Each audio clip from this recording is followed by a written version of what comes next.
Hello students, welcome to our channel.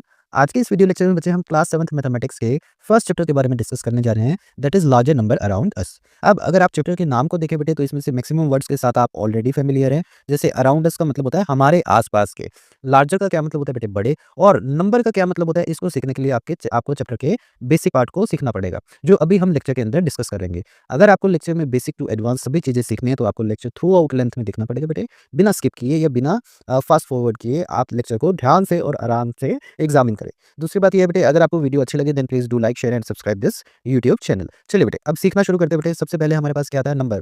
तो number क्या होता है बेटे, नंबर्स आर द सिंबल्स और entities that are use for counting. इसका मतलब नंबर्स, अगर मैं आपको कहूँ दो चॉकलेट हैं तो आपके दिमाग में साथ ही एक नंबर की इमेज बनती है, ये वाली बनती है ना। इसका मतलब क्या है, ये बेसिकली क्या है, एक तरीके का सिंबल है जो क्या रिप्रेजेंट कर रहा है, दो क्वांटिटीज को रिप्रेजेंट कर रहा है। यहाँ पे लिखा भी है ओ टू वैल्यू क्वांटिटीज। वैल्यू का मतलब जितनी क्वांटिटीज है उनको नंबर देने के लिए। जैसे अगर मैं आपको कहूँ 5 चेयर्स, तो आपके दिमाग में एकदम 5 चेयर्स की इमेज बनेगी, और नंबर को कितने की इमेज बनेगी, ये वाले नंबर की इमेज बनेगी। ठीक है, तो नंबर्स क्या होते हैं, बेसिकली सिंबल्स ही होते हैं। उसके बाद आती है बेटे, अब आपको ये तो पता चल गया कि नंबर्स क्या होते हैं, लेकिन आपको इसको लिखना पढ़ना या नंबर्स या चीजों को क्वांटिटी या क्वांटिटीज को काउंट करना तो आना चाहिए, है ना। उसके लिए हमारे पास तीन मेन सिस्टम होते हैं। One is called, first is called Roman, then Indian and then American.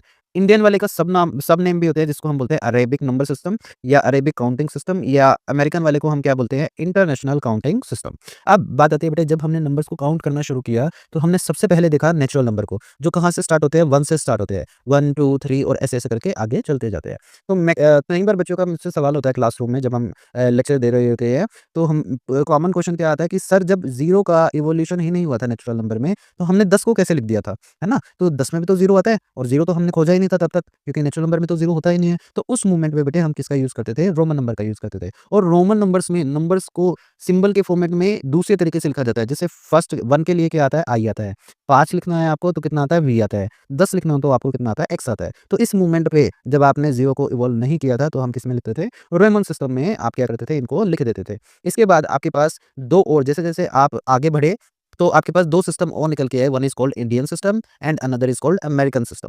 American system, अब इंडियन सिस्टम और अमेरिकन सिस्टम में क्या फर्क होता है बेटे, ध्यान से देखें। इंडियन सिस्टम काम करता है इस तरीके से, राइट टू लेफ्ट चल रहा है आपको, 3 2 2 और अप टू सोन ऐसे चलता है। परंतु जो अमेरिकन सिस्टम है आपका, ये 3 3 के पेयर्स में चलता है, 3 3 के कॉन्जुगेट पेयर्स में चलता है। जैसे अब ध्यान से देखिए, जैसे इंडियन सिस्टम में क्या होता है, आपके पास सबसे पहले यूनिट प्लेस होता है जिसको आप वंस प्लेस भी बोलते हैं। फिर आपके पास टेंस आता है, फिर आपके पास 100 आता है।